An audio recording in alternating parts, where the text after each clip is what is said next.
देखिए, ये जो डिमांड है छोटा नागपुर पठार के टोटेमिक कुर्मियों का डिमांड है। क्लियर है? छोटा नागपुर पठार में जो बसवास करता है उसी का ये डिमांड है। बहुत सारे लोगों को भूलवश खतियान में कुर्मी लिखा गया है, कुर्मी भी लिखा गया है, लेकिन इसको हम लोग कुर्मी नहीं बोलते हैं। मेरे गांव में अगर जाएंगे आप किसी भी महतो गांव में पूछेंगे तो बोलेगा कुर्मी। अंग्रेज के टाइम में हार्ड आर का उच्चारण था, ढो नहीं था, डी नहीं था, इसी लोग कुर्मी हो गया है। भाई मैं तो दोनों को एक ही मानता हूँ, लेकिन फिर भी चलिए एक बार के लिए मान लेते हैं कि आप ही सही हैं और अंग्रेज डी का उच्चारण नहीं कर पा रहे थे, इसलिए उन्होंने कुर्मी की जगह में कुर्मी कर दिया। लेकिन ये बात आपके नेता माननीय तिवारी महतो जी को तो पता होना चाहिए कि वे कुर्मी हैं, कुर्मी नहीं।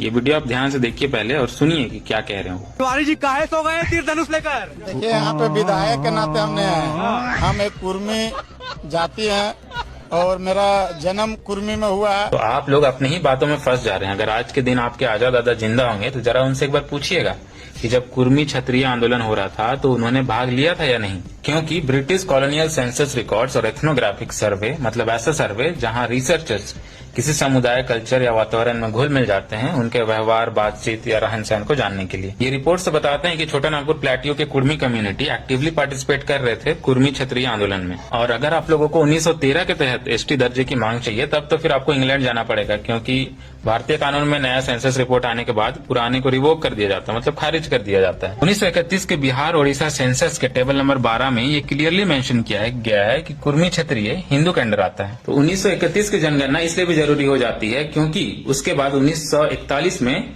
आपका वर्ल्ड वॉर 2 स्टार्ट हो गया था, उसके बाद हमारा इंडिपेंडेंस मिल गया था। तो 1950 में आपको 1931 के ही आधार पे आपको सूचीबद्ध किया गया था। किसी चीज की मांग करना हर एक सिटीजन का संवैधानिक अधिकार है। अगर चाहे तो हम भी ब्राह्मण समाज में, जाति में शामिल होने के लिए मांग कर सकते हैं, लेकिन कुर्मी समुदाय को मैं बताना चाहूंगा कि ऐसे करने से आपके ही जरूरी मुद्दों का हनन हो रहा है, जिससे झारखंड की 2 बड़ी कम्युनिटी में आपसी मतभेद हो रहा है, खास करके ऐसे समय में जब बाहरी लोग हमें नोचने का काम कर रहे हैं। एलकेएम पार्टी बहुत ही अच्छी आइडियोलॉजी के साथ प्रचलित हो रही थी। जहां तक लगता है मेरे गांव पंचायत के मेरे टोला में मैं अकेला आदमी हूँगा जिसने एलकेएम के प्रत्याशी को बिना जाने वोट किया।